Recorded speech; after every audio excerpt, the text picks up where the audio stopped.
Negosyo ba o sakit ng ulo? Number 5, paano kung maloko ako? Business is not dangerous. Ignorance is. Study, contracts, finances, legal requirements, and any information, and even talking to other people to learn the business. Number 4, wala akong support system. Kapag yung pamilya mo o yung mga taong malapit sa'yo ang nagdududa. Minsan, hindi nila nakikita yung vision mo kasi hindi naman nila alam kung ano yung nasa puso mo and what's from within.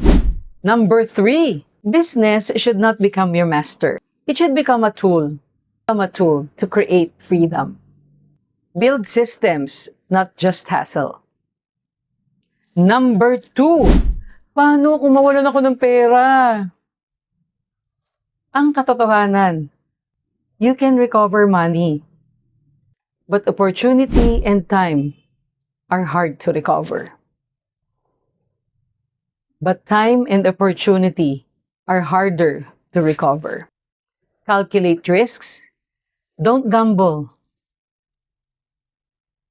Invest wisely. And number 1 concern. Paano kung hindi ako sapat? Ito ang pinakamalaking kalaban ng isang entrepreneur. Hindi ka kulangan sa pera, hindi ka kulangan sa skills, kundi ka kulangan ng tiwala sa sarili. Kapag hindi ka naniniwala sa sarili mo, kahit na gaano kaganda yung negosyo mo, mahihirapan kang lumago. Your business will never outgrow your mindset. The first investment is not capital. It is confidence. The first product is not what you sell. It's the value that you create. First customer is not your market. It is yourself. Believe in yourself to learn, adapt, and grow. Because every successful entrepreneur started with uncertainty. But they chose courage.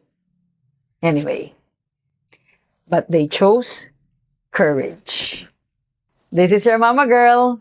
Take care always.